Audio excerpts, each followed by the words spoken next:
now to your two dads show. Ooh, JJ and Deacon, they're the ones in the know. Subscribe quick, the Squid Monster's on the way. Inspire with us, tomorrow's news today. Tomorrow, yeah. News like Oopsie, the next book will have one less lie. Uh-oh. Oopsie. Jen Psaki, the former White House press secretary for Joe Biden, who I'm sure you famously remember as the girl who would circle back. Maybe you weren't paying attention. Circle back. The circle back girl. We'll circle back to that one. The incoming President Biden White House press secretary who then had to he left the job, and she could have done anything in the world. She could have started a charity. She could have, who knows what she could have done, that famous woman. She took a job at MSNBC to talk politics. Yeah. We'll circle back to that. Well, she has a doing good things for good people. That's definitely on the table as something that we might do. We might. Maybe. Anyway, she's got a book. Hey, good morning. We'll get to that in just a minute. In just a more minute on this amazingly well-produced show. Good morning, everybody. I'm JJ. That's Deacon. We meet here Monday through Friday to drink coffee, talk about the news, politics. Sometimes you can overhear my wife's conference call in the background. That's all right. That's completely fine. We're not. No. Don't listen close. She is wants to sit in that chair in that microphone and do a conference call at 8 a.m. Yeah. And we won't have a show that day. Yeah. That is correct. We'll be like, hey, sorry, Deke. Something else that came up. Something that involves me not getting murdered, and that's a pretty important thing. And Deke completely understands because I know who the boss is in my house. When Ashley is not there, I rule the roost. Why is AI news going on? What's going on with the AI? Get out of here, robot. Is that Fred? Bye, Fred. You've got some stuff going on your side. I know, dude. I got it fixed now. Man, you said you had some crap going on. Man, I do. We will get to the news story in just a minute. Okay. First of all, I want to tell you. Can I read you something that I wrote yesterday? I wrote it out last night because I was trying to I got to get this out of me and put it down because I have been psychologically programmed, and I broke out of the programming, but it was hard. It was hard to do. Yeah, it's hard. So they say your volume is low, and you're low to me too. I bet you had a Windows update. I bet you I know why my volume's low. Morning, Dave. Morning. Hey, Dave, if you're free, you're welcome to come on by. Whoa. Yeah. That's true. It is not low. Hello, Dave. How are you? Oh, my. What are you doing, Dave? Don't you love this? This is the best show. All right. I found it. Nope, that's not it. I found it again. All right. You wrote this last night. I wrote this last night about breaking a I guess you call it an addiction, or breaking through the brainwash. Okay. Yeah. Okay. So let me just say, here's the context. I know that this is true for me and you and everybody else, that sometimes you get a little bored, and one of the things that you do to not bore yourself is I think I'll find a game to play on my phone, something that I don't care about, but I'll just play for something for a little bit, and I'll download some game and I'll play it, and then I'll, it won't matter. Right. Which is killing creativity. Oh, for sure. Boredom fosters creativity. Boredom creates creativity. So paint yourself like this. It's 10:30 at night. Wife's reading a book. You're in your bed. You're on your phone. You're like, I don't really want to look at news anymore. I'm tired of doom scrolling and seeing all the terrible stuff. I think I want to play a game, but I don't want to play that stupid game that it got me addicted for 5 years. I just want something lighthearted, something fun, something just a little bit. Remind me to tell you something after you tell the story. Okay. All right. Game that we played. So, Yeah, I will. Okay. So 2 weeks ago, probably, about maybe 2 weeks, I was just going through Google Play Store and I was like, doing something, and then an ad came up, and it was one of those interactive ads where you're like, you get stuck in the ad, and then like you have to do something and you have to wait 30 seconds or whatever. And this one was like, oh, your little guy is chopping down trees, and I was like, this is harmless. I'll get this app where it's chopping down trees. And it's called Whiteout Survival, and it starts with like, oh, you played it. I've downloaded. You okay now? Whiteout Survival. So here's the story of Whiteout Survival. Oh, we're freezing in the cold. Let's start a campfire. We'll cook a fish. Oh, we'll make a house. Okay, now like you're building a city. The way that this is one of those like idle RPG games where like you build up your little city, and then you get to like level 12 or something, like, oh, you have to join an alliance, and it's one of these things. And I can't stand games that have an alliance, dude. Like I hate it. I don't want anything to do with an alliance. But I was like, oh, what's the harm? And that was the best part about that game. Yeah. I completely agree with you 100%. The best part about Marvel Contest of Champions was the alliance and meeting and talking to your friends. And the worst part about Marvel Contest of Champions was the alliance and all the crap that you were forced to do. Okay. All right. So let me read you my little thing. Okay. And then okay. So here I go. Story time. About 2 weeks ago, I was bored, so I was looking at a game in my phone, and a game came out called Whiteout Survival. The ad in no way resembles the game. Whiteout Survival is one of those idle RPG games where you manage a city, then eventually becomes so big that you join an alliance of cities. In a couple of days, I found myself in the top 10 alliance on the server. I was like, do. I'm pretty good at this. Whoops. Oh, okay. I'm in a top 10 alliance. Hey, I did one of those. Hey guys, shouldn't we do this thing here? And our position improved. And a couple of days later, I was basically running all of tactics for the entire alliance. The problem was this was a losing scenario. The guy that's supposed to be running the alliance, he just disappeared. And all of a sudden, I was like, oh, everybody's like, what do we do? That's what happened. Yeah. And suddenly I was an officer, and I was running ish every single day, hours a day. And I freaking hate managing alliances. I can't stand it because there's two kinds of people. There's people that are already psychotically obsessed, and they're checking constantly, and they are dependable players. And there's the regular people that are just totally there to just suck up loot, and then they don't do anything. That's the two kind of people you have.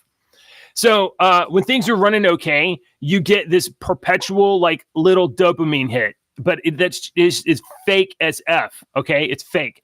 A couple days ago, I knew, in the back of my mind, I was like, I have to find a way to get out of this, to just be like, sorry guys, I'm out, bye, I quit, or whatever. You was just long press the thing on your screen, and these things will come up, and there's one that says uninstall, and if you just hit that, it's over. I knew I had to. Okay, so they build in all these little hooks, right? You get people to rely on you, and then you suddenly, unexpectedly, you develop emotional anchors. Like, oh, you're cooperating with this person and talking, and like, I don't want to let this person down. This person doesn't want to let me down. You, Dave, I've got 3 in another server right now. You remember Venomous? What he said? Hey, look who joined the server. Hey, tell him I said hi. I will. Venomous had our buddy Fro that managed 7 freaking alliances in our alliance family, and we were some of his dependable people that he knew. Hey man, I'm starting to factor. I need some seasoned guys over there. Will you move over? And me and Venom were always the number 1 and number 2 guy. Yeah, we'll move over and start and run things for you, for a little bit, because we've always done it. Because we only a handful of dependable people, and we have become friends because of it. So in I literally was playing this game for less than 2 weeks. In the span of a week, I quadrupled the territory that the Alliance controlled, and I doubled. Whiteout Survival now is what the end of this thing is. No, I'm telling you, this was so bad. We went from like 60 people to 80 people. We doubled in power. We stayed in the top 10, and then I said some joke that somebody didn't like in chat. Yeah. And Yeah, and the number one team just came over and totally liquidated everybody. And that's what happens. That's what happened. Of course they could. They did it because they can. And then I'm looking at, I can't tell you how bad I felt, because I was just kidding around. And now there's like 50 accounts that are literally on fire. And I was like, oh my God, dude, no. This was my out though. This is my chance. The hardest thing, and I feel really bad. The hardest thing is that you make friends along the way. There were two people that I was like talking with multiple times a day, and like one is in Asia somewhere. His name was Magic, and someone was in the Netherlands, and cool ass person. And I was like, I'm sorry, y'all. I changed my name. I changed my profile picture. I relocated, and I was like, here's my location. Come take all my stuff. I tried to delete my account. Whiteout Survival makes you put in 9 facts before you can delete your account. When did you start? When did you stop? What's your ID? What's the server you're in? They make it impossible to delete your account. So I was just like, here's where I am. Come and get it. And I uninstalled the game. So good for you. Hang on. Yeah. Yeah. Okay. I won't. Let me finish this. No, I said that. Great partners execute the tactical moves these people were, but it was really, when it's good, it's pretty awesome. But you F up and you actually feel real emotional guilt and remorse for letting people down. So I apologize to the Alliance. I disappeared myself. I tried to delete my account. I uninstalled the app. 100 kids. Do not listen. You can know it's happening. It doesn't matter. It doesn't matter if you know it's happening. Do not underestimate how much these companies psychologically manipulate you and hook you in so that you can't leave. I mean, I know what they do. And I still fell for it. I still fall for it. And don't you think like, oh, they won't get me. They got you right now. There's probably 5 of them that have you right now. So I've got one for you. All right. I don't know if I mentioned this in the chat or whatnot the other day, talking, because there's a lot of us that we met through Marvel Contest of Champions fighting game made by Kabam. Yeah. Me, which you, is the Dave, same thing. Yep. Was Brian? Did Brian play? Yeah, I think he does. Yeah. A lot of us, and we were good at that game. All of us were pretty good at that game. I thought, we've played that game for so long, and on the podcast we said so many times we would point out the problems that the game had. The problem with this, spending money, the problem with introducing 2 characters every month, and now you've got a roster of over like 300 some odd characters now in that game. Well, Kabam had another game at the time that was very similar to Contest of Champions, and it was called Transformers Forged to Fight. Yeah. The exact same game. It was Transformers, and the only difference was you had more of a 3D. It was moving infield and downfield, or rotating or something like that. Yeah, you could rotate, and it made the game a little harder. It took away some of the things that made Contest of Champions easier, like parrying and stuff like that. Only one character can parry, and it did certain things. Well, Kabam was screwing around with that game, really wasn't and stuff with that game. They sold that game and closed it down last year or something like that. A couple of years ago. Yeah. They definitely closed it. Venomous on Marvel Contest of Champions, who had a huge, ginormous account, also had one of the most biggest accounts on freaking Transformers Forged to Fight. Really? Well, so I'm logging into Netflix a couple of weeks ago, and Netflix has purchased games. And I've seen that Netflix has these games because I downloaded San Andreas, Grand Theft Auto San Andreas for the phone. You can download it. It's the exact same game that I played on my PlayStation 2. You just probably need a controller. It's very hard to navigate with the thing. What I'm getting at is Netflix bought Forged to Fight and have re-released it. It is the exact same game. You have to start a new account. You don't have your old account, but it's the exact same game, except they fixed all the crap that Kabam screwed up. I really think, first of all, they did not obviously get the rights to the movie Transformers. So all of the movie versions of the Transformers are gone. So all you have in this game is the old school boxy Transformers that we grew up with. Number 2 is you cannot purchase anything. They've got a store and you use Energon cubes, but I cannot find anywhere. I'm like level 30 something now, and I can't find anywhere where I can spend real money to buy Energon to improve my characters. The only way is to play the game and acquire the resources in order to buy. Now, here's the other thing that they've changed. You can open crystals to get your characters. You start off as 1-star characters, and then you get 2, and then you get 3. And I got my first 4-star character, Megatron. Well, every time you unlock, you go through the story and unlock, you've unlocked the 3rd-star character in the store. Every single 3-star character is now available for you to purchase with these little things that you earn by playing the game. I can't spend real money on this game. I have like $20-something in my Google Play account that's just sitting there because I do these surveys and it's free money that I used to spend on contests, and I can't spend it on this Forged to Fight game. I have to continue playing the game and getting bigger and figuring out which characters to do. There's one. What's that? Okay, I have a question. So, do they sell it? Is it a? Do you purchase the game or is it? You free? have to be a Netflix subscriber. Oh, that's the key. If you're a Netflix subscriber, you can download the game and play it for free. You can't give them any money. You can't purchase anything from the game. You have to play the game and get better at the game. So they honestly, took out that's so smart. I tell you why. So too. No, let me tell you why. So much enjoyed this game.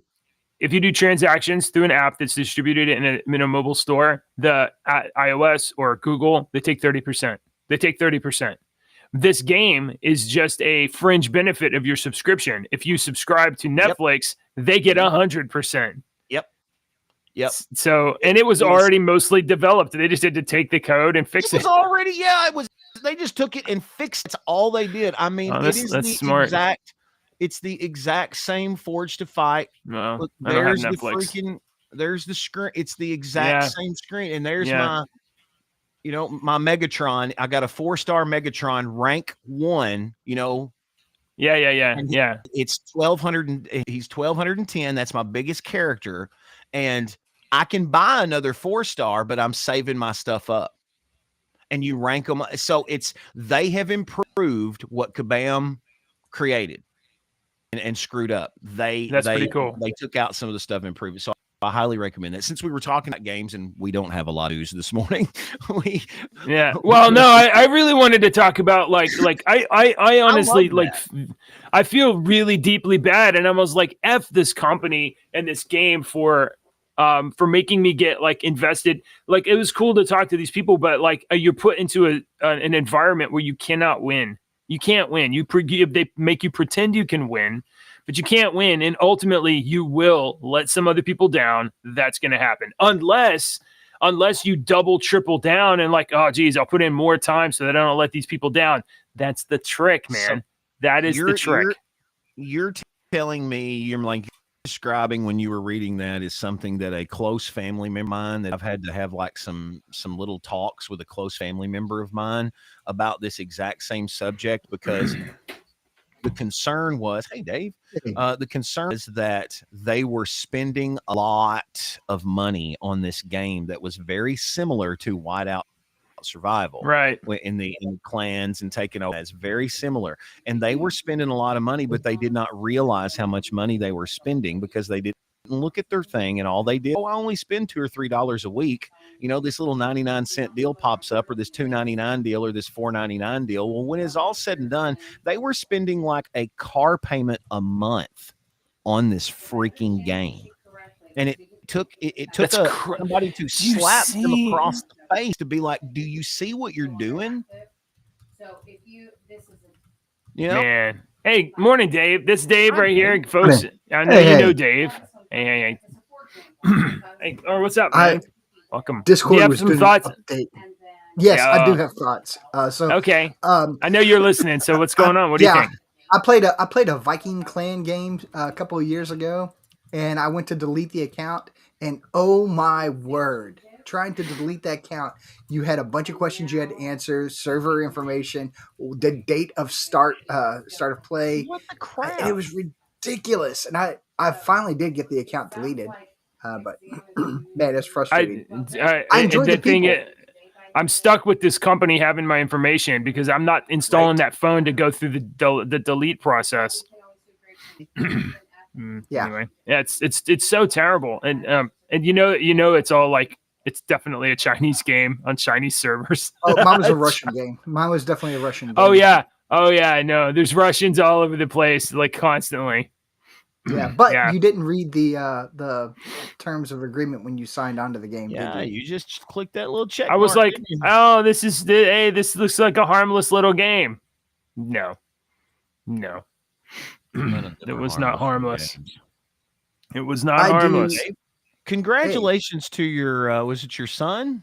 Yeah, my middle son or middle child. He's a son, but I've got a son and a daughter. So I can't say middle son. Right.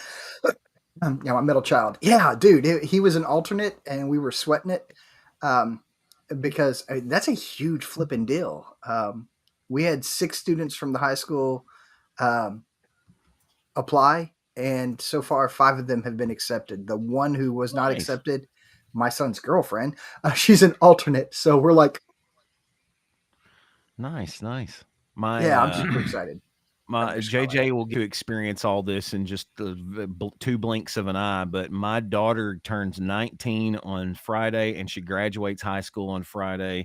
They had their band awards night last night. Yep. My son was named as percussion section leader for next year, his junior year, and his girlfriend was named as field commander. So we were all just awesome. Isaac is the section leader, and his girlfriend is field commander. Nice. So JJ will get to you. Seriously, JJ, when I say this, and Dave will echo this, don't blink. Live in the now. These stupid video games and stuff, they don't matter. Man, I know, dude. I love pictures YouTube more of than everything in this world, and I wouldn't change a thing because that video game introduced me to YouTube. Okay, but I look back sometimes and thinking, man, I spent a lot of time looking at Contest of Champions when my children were little, and I could have been outside with them, and now she's turning 19. Hey, man, one of the greatest things that I've done in the last week is my kids and I, we go thrift stores because it's fun to you spend $5 and you can buy who knows what. A couple, I don't know how long. We bought some just Nerf guns and some Nerf darts. And this weekend, my kids and I and the neighbors' kids, we were just running around in our cul-de-sac shooting each other with Nerf darts for like 30 minutes. And my oldest daughter, she got tired of it and she was like, I'm going to go inside. And she goes inside and watch TV. And my youngest daughter is chasing people around, trying to shoot people. And then she gets bumped or something, and I can't take her inside. My wife spends another 30 minutes with the neighbors' kids. My wife shooting them with Nerf darts. We had a whole arsenal of Nerf guns, and then my there was kids a 15-year-old that never gets hit. He plays with first graders. He needs to also be hit by a gun every so often. Yes, right. Like I'm advocating for assaulting our neighbors. This has been a really hard semester. I need to hit someone before I hit someone for real. All right. So my kids bought me a Nerf gun for Christmas a couple of years ago. It's the last Nerf gun they ever bought me because it had the little balls. And I'm like, you want me to shoot you with it or something? Like, yeah. Instantly welted both of my kids. Yeah. It's amazing. All right. Spring was a little tight. I got one other problem that I should talk about real quick. It's been a while. I've had my phone for like 5 years. 5 years, really. Mm-hmm. And my wife and I always buy the same phone. Because then whenever she's like, how do I do this? I'm like, yeah, all right. That's my job. I have to learn how to use your phone. I'll tell you how to use your phone. So, So last night, yesterday, my wife texted me from her computer. I think my phone's dead. It's just a brick. It's bricked. So now in the next, I don't know, couple hours, I'll have to find a phone for her. So anyway, and so minor dilemma. And tomorrow we'll have a show, guys. Tomorrow morning we'll have a show, and then after the show, I have an appointment with the government with my kid. So Thursday and Friday, I'm going on vacation, and we will not have a show on Thursday and Friday. Okay. All right. Now that we are a good 30 minutes into the start of the show, let's just cover a little bit of news. Look, it's a pretty light news day, and we'll catch up on the Michael Cohen stuff for tomorrow. But check this out, boys. Jen Psaki retracts lie that Biden did not check watch during transfer of servicemen's bodies killed in Afghanistan. As you guys probably recall, one of the first things that Biden did when he came into office was push back, not one of the first, he probably did it in May. He pushed back the date of withdrawal from Afghanistan. Donald Trump had negotiated a withdrawal with the Afghan government. Legitimate is an opinionated descriptor.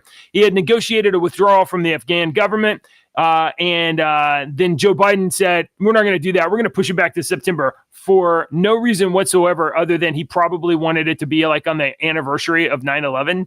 I don't know what. And because he did that and had no real good plan of escape, the Taliban got rowdy, and they took over the country again. And a lot of people died, but I think 13 service members died on the withdrawal. And as you can see here in the photo, if you Google Biden checking watch, that's the photo that comes up first. That is the photo of Joe Biden checking his watch while American servicemen's bodies are being wheeled off of a plane. So now Jen Psaki says, well, he didn't check his watch. You can see it right there. So Jen Psaki says, let's see. Jen Psaki said that future editions of the book would not have this statement. The, quote, detail in a few lines of the book about the exact number of times he looked at his watch will be removed in future reprints of the book. She's so optimistic that there will be future reprints of the book.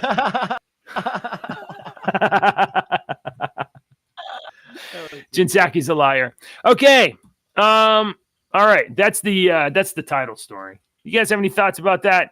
Are you surprised? Nobody's surprised, right? I do have some thoughts, but we'll circle back around to those later. Oh, yeah, let's circle. It proves that he is not a robot, because he should have. Nice. It proves that he doesn't have anything inside any implants that are telling him what time it is. So there you go. He has no. He's got no Neuralink for sure. Correct. So this picture came up on Twitter yesterday, and I've seen this 100 times. And it came up yesterday on one of the crazy Twitter people I follow. And it was a picture of Joe Biden at this event. And they had zoomed in over here on his ear. And you could see where the plastic tab of the mask that he was wearing, or whoever was wearing. Oh, my gosh. There. And I've seen it 100 times. And I've heard people say, oh, that's fake. That's blah, blah, blah. No way. And so I go to show Ashley because I have my little Discord, my secret stash Discord server that I store and I went to go get it last night to show her, and it's gone. You can't find it. Ooh. Do y'all not seriously know when the fake Joe Biden, I mean, JD, I know I'm going to get a no comment, but do you not realize when the fake Joe Biden is up there? I'm pretty good at picking it out. I love the show Face Off. Have you ever seen Face Off? It was a great movie too. Yeah, it's a great movie too, and they told you a long time ago what they were doing. But Face Off, the TV show, is where they take special effects artists and they have them compete for And I've always, before, when I was young and I didn't even know what a special effects artist was, I called them movie monster mask makers. I wanted to be a movie monster mask maker. That's what I wanted to be. The movie monster mask maker is what I wanted to be when I was a kid. And man, I can remember about being 14 and thinking like that would be so cool to be in special effects. Rick Baker, man, watching my God, with computers and watching robots, crap, and how they do that stuff and pump and it was so awesome. And it helped me be able to watch those movies knowing that that's fake. You know, I would watch them and be like, cool, how did that? You know, how did they make that look so real? So, I mean, like it does, and there's a certain like magical quality to like animated robots or whatever on film. You're like, and it's kind of like, you know, it's fake, but like it's fun and it's neat or whatever. And then, and I've seen some of these props in real life. I was in I've seen some of the, not on a set, but like I've seen the physical props. It's super cool, super cool. And now, like the entire generation of kids are going to be growing up watching movies from Movie Magic, and the stuff that they see on screen doesn't exist in reality. It's all like fabrication on the computer. It's totally fake. I had a talk with a buddy about this. He said Jaws messed him up when he was a kid. He's our age. Jaws just absolutely. I don't go in the ocean. Right. His daughter, 5, sees Jaws and is like, "That's a rubber fish, Dad." Yeah. So ticked because today's movies have removed that imagination to a degree. Yeah. Like you see the thing that's pumping whatever, and you're like, oh, okay. Or even you might see the string, and it just in a movie, and you're like, whoa, that's still freaky, and it's freaking me out. Kids today are like, no, I ain't having it. Yeah. Where's your imagination, Deacon? Uh-oh. PolitiFact has fact checked the masked imposter, and they say that definitely there is no masked imposter pretending to be Joe Biden. Then that's PolitiFact. Close the book. We're done. I just googled looking for the picture. You've changed my mind. The picture. I didn't realize I didn't find the picture. PolitiFact says it's not true. That's all I can tell you. Says it's on the internet. It's got to be true. It's on the internet. Yeah. So all right, changed my mind this morning. Wow. All right, let's talk. You guys want to do some other stories? Let's see what we got here. We got. We got any more? We got. I guess this is Biden related. This is Biden related. This is kind of Biden related. Can I throw one up here real quick? I thought this was humorous. Sure. Yeah. It's okay. Enjoy watching the vice president giving some profound advice. All right. Yeah. Bigonate that. Can you bigonate that? It's big. There we go. Can you hear that? You know, it's yes.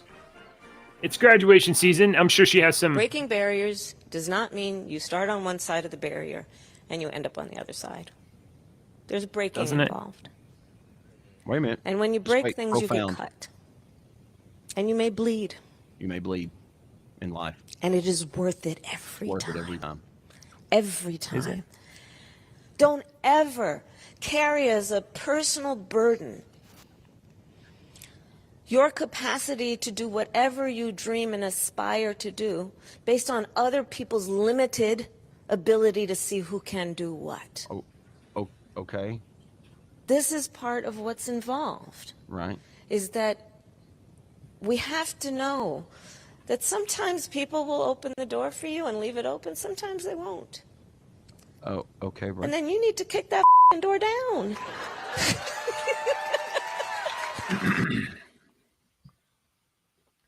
There is no cabal of people preventing you from doing things in life because they think you can't do it. No, I was taking that as she's just giving common sense wisdom from an older person to a bunch of people. And I would say something the same way.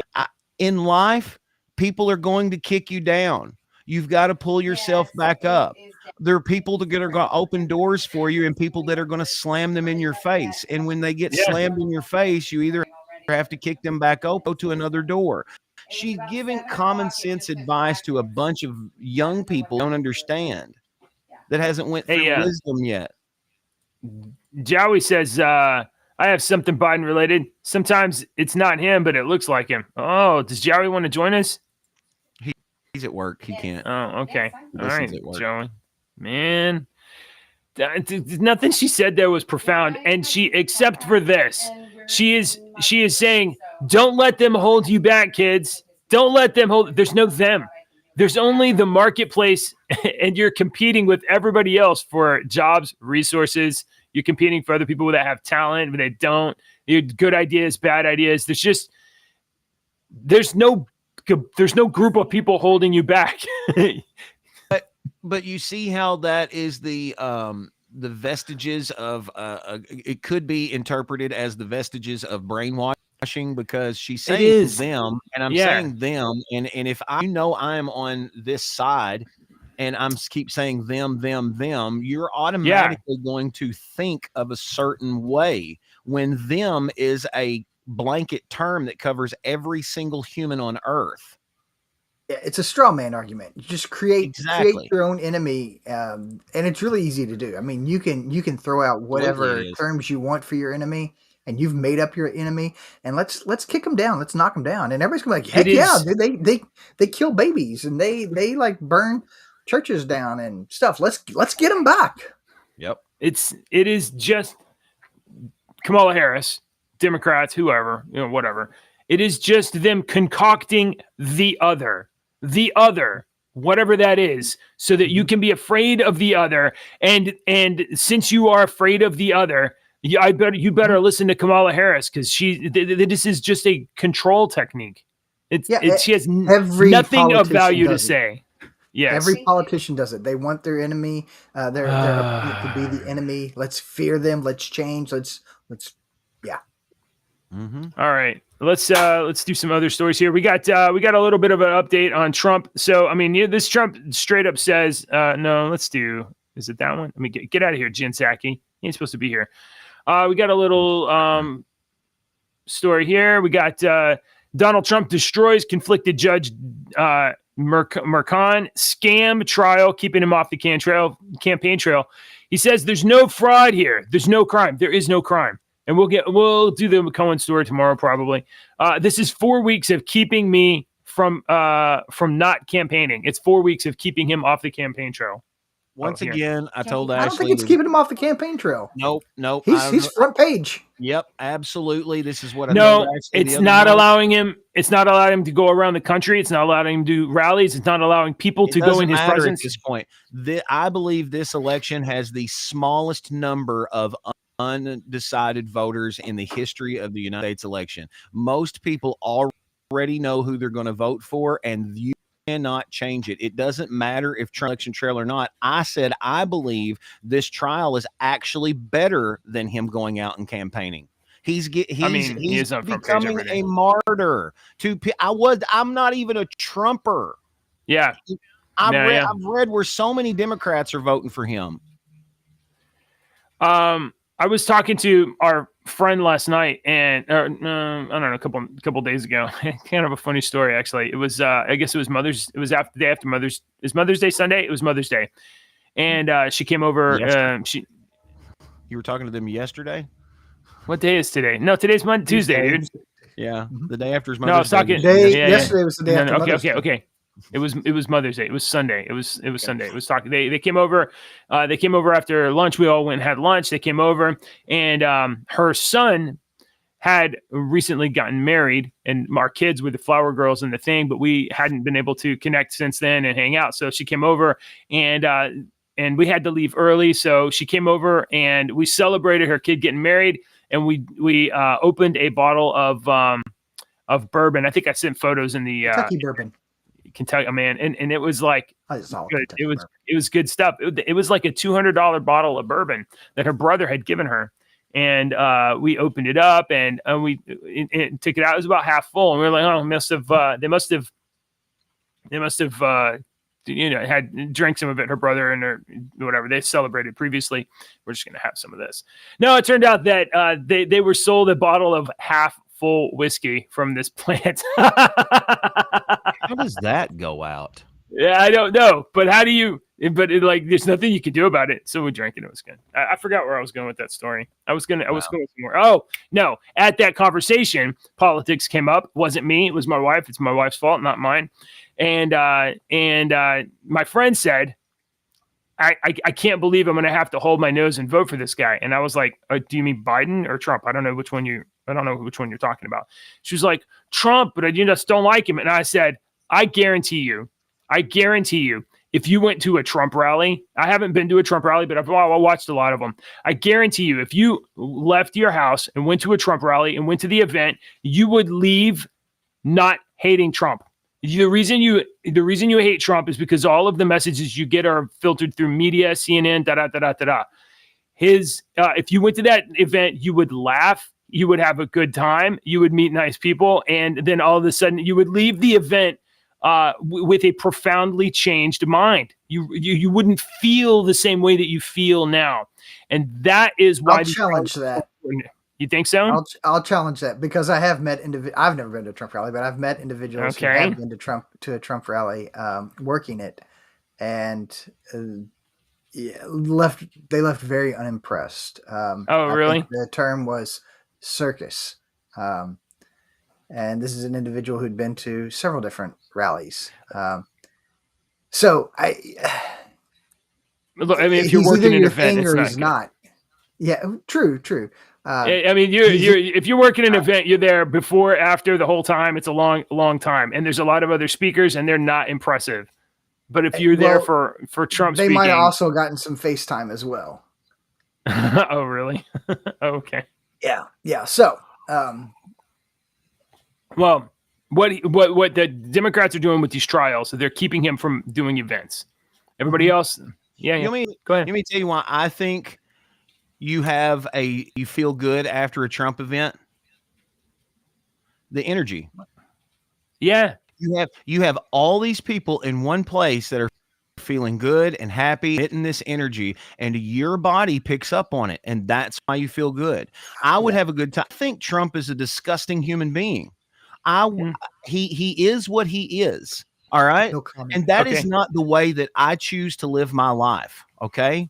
I think I would not be friends with him. I don't want to have anything to do with him. I think he's a pretty disgusting guy. He has to do stuff that he has to do. But the one thing that I do respect about him is that he is not afraid of anything, and he's not afraid to get up there and call these people out. And that's what I like about him, is that he has balls to get up there and say this. Is he perfect? Absolutely not. But neither are these other people. Neither are these. But they pretend they are. They pretend they are. And when we try to point out stuff like Nancy Pelosi's the biggest stock, and they do something else to make you forget about it. Oh, did you see Taylor Swift's got a brand new live show, and everybody gets a free ticket. You can go for free. They think that everybody's stupid. Everybody is stupid. Well, we're getting stupider in this society. We are turning into that glorious documentary Idiocracy. We are living idiocracy. Don't think that I'm saying that Donald Trump is a person of moral virtue. No, dude, that's not what I'm saying. I'm saying that a person like that has charisma and humor can leave you feeling better about them than what, because the feeling you have now is charisma. Yes, and look, Donald Trump does bad.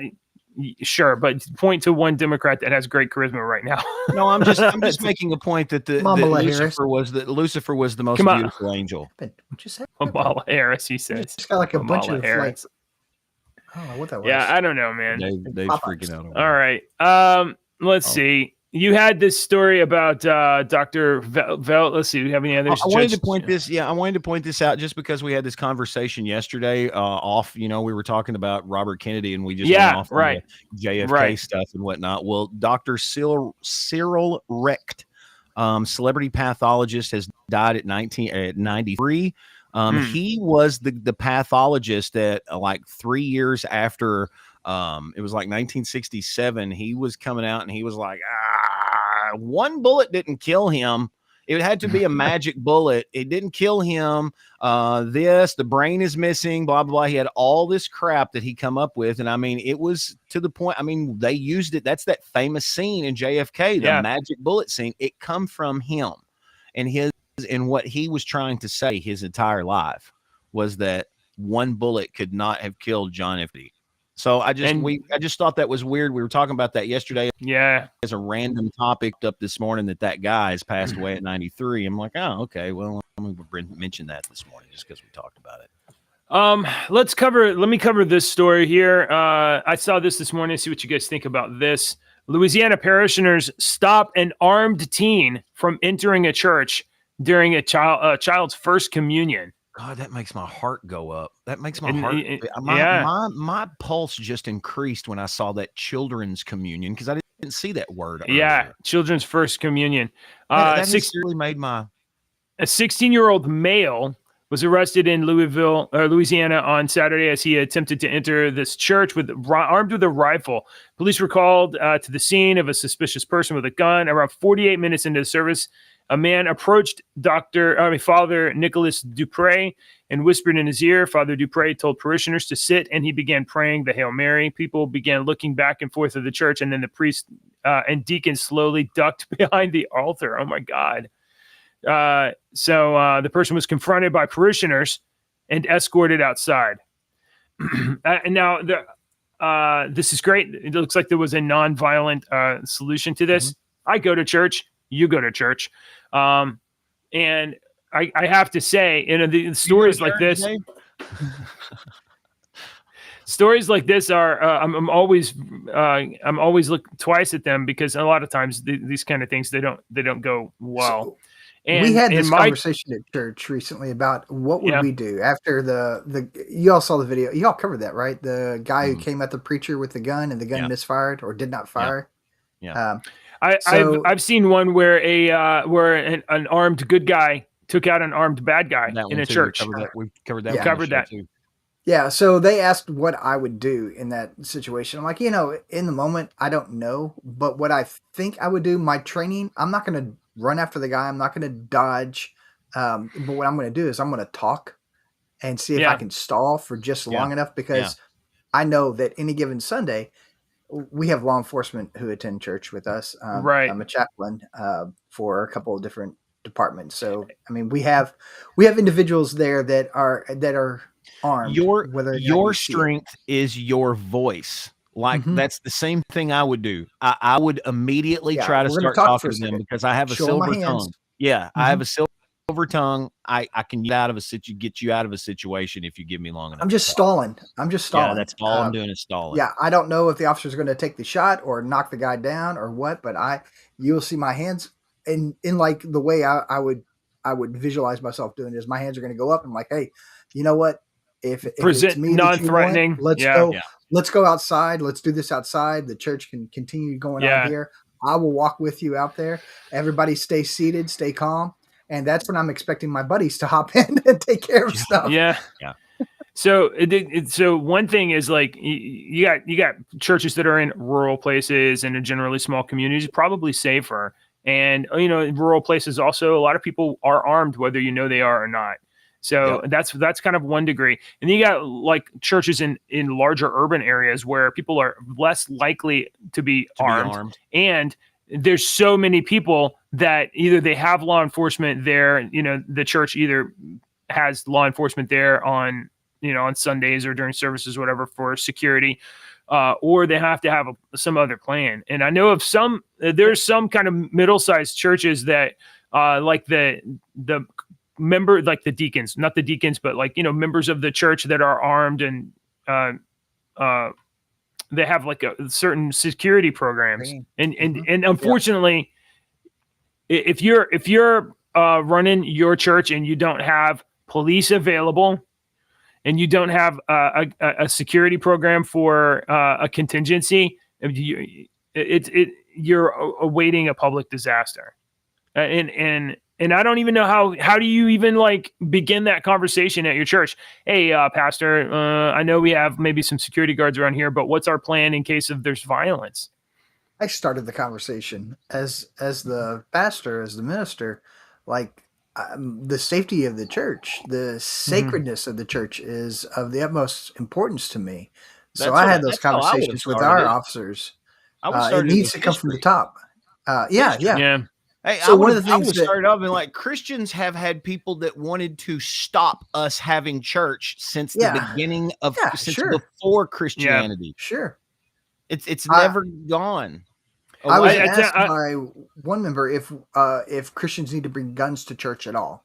And my response was, you need to bring what you need to worship God. Because that's what the purpose of a church service is. Church isn't a building. Church isn't a service. Church is people. Bring what you need to worship God in a worship service. And some people they have to wear a suit and tie to worship God. Yeah. I don't. But some people have to. Mm-hmm. Some people have to wear whatever it is, or they have to sit in the same seat whatever it is you need comfortable to worship God. If you need your gun to worship God, it's kind of weird to me, but okay, I'm glad you're there. Yeah. I mean, there's probably not a week that I'm in church that I don't that I'm not at least one time during the service. I mean, I try to empty myself of that and like kind of be there in the moment, but I'm a naturally distracted person. My mind idles, wanders, whatever.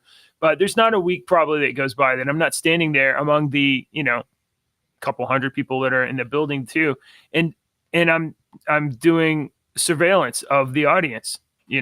I'm also looking for dangers because you just never know. Well, see, that was another thing that you were talking about a minute ago, and I thought was that in rural, I hate that word, rural. Always have country rural. I have to practice that word. Country area. Yeah, in the country, most of these churches don't have 100 members. 150 members. Average church in America is 65. That's the average church size in America. Yeah. And it's small. So what I was getting at is every church that I went to, I know just about every single person in there. And it's not that I know that, that's them that sit over there in that pew. That's the Hensons. She's a school lunch lady, and he works at the factory. Their kids go to school with my kids. Those people over there, that's old Miss Mildred. Her son was the doctor in town. All those people, you see them out and stuff. And with these big churches, you don't know these people. They're coming in. You don't know them. I can name names. There are 3 people that we know to watch for. They show up, we're glad they're there, but somebody's going to have their eye on them. Right. There's thanks Ricochet for hanging out with us. We always I can't speak for like mega churches, and a lot of people have disdain for mega churches. We had a conversation about this in Sunday school the other day, and my opinion was basically like, look, not every church has the same job. Okay, some churches are for you to for you to really study, really know what's going on, and every denomination kind of has a different interpretation, purpose. Not interpretation. Okay, it's a different purpose. Okay. There's churches that are charismatic, and those churches' purposes are to set aside all the things that you think about, set aside rationality, and just worship. That's what those are for. And there's churches in the Baptist tradition where the highest purpose is really what I call them like the priesthood of the saint, or I think R.C. Sproul called it that, where your job is to like learn about what you believe and be able to answer the questions. And there's different denominations got different. It's Catholic Church. Look, a lot of people are down on Catholic Church, but Catholic Church puts tremendous weight in the tradition and the history of. So like they're not all the same thing. They're not all supposed to be doing the same thing. The hand doesn't do the same thing as the foot. And those mega churches that there's a lot of people's disdain for, and maybe for some financial reasons, or other things, and nobody's perfect. But what those mega churches do that other churches don't is they're able to cast a wide net and get people at least to come in the door, and from there they can go somewhere else. So. Like churches is a different scale, got different problems and different things to deal with. And I don't know. I don't. No, you're right on the spot, man. I mean, we got one of them megas, but we're not a mega. We're but we are a big church. You'd think that it's a big place. And what we do internally is we've divided into smaller groups, smaller teams, smaller, we run about 80, and it's in a town of 1,000. So at least the last several weeks, we've been right at 70 to 80. And the average church size in my town is 20. So, I mean, I'm big in our area, but we're not a big church by any stretch. You guys, no comment on religion. All right. Hey, we got it. I got a conference call in a couple minutes, so we need to wrap this up. Deke, song. Quick. Song today is Blind Melon Change. It's Messages to Our Future. The lyric in here that I want to highlight to everyone is, and when your deepest thoughts are broken, keep on dreaming, boy, because when you stop dreaming, it's time to die. The word change is inevitable. It always comes. Jokes. It's joke time. Let's do jokes. Dave, you want to go first? Yep. You got a joke? Sure, I got it. So a couple weeks ago, prom, end of the year, my son and his girlfriend go, and they have a big group. They're going to the Italian farmhouse in Brandenburg. And I'm like, dude, do you know how expensive that's going to be? It's Italian. And he said, no, how much? I said, it's going to cost you a pretty penny. That's a true story. No. That's a true story. Okay. All right. He didn't get it. Deacon, do you want to go? Well, mine's not really a joke, but it was something I was thinking about the other day. It was like when I was younger, I have dyslexia. I have a little bit of dyslexia, and I didn't find that out until I put letters where they're not supposed to be, and I do that. And it's very hard being in radio. I have to proofread everything because I just put words in places, and I will do that on the air. So they always told me that I would never be good at poetry because I was dyslexic. But so far, I have made 3 jugs and a vase, and I think they're pretty good. That's what? It's not really a joke. All right. I mean, no. All right. Okay. All right, guys. When do you stop at green and go at red? I don't know. When you're eating a watermelon. Oh. All right. Yeah. All right. Politicians and talking heads lying left and right.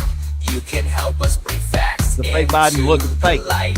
Don't let your daughter lose her next swim meet to a psychopath dude with fake teeth. Tuning now to your That Show. JJ and Deacon, they're the ones that know. And Dave. The Squid Monster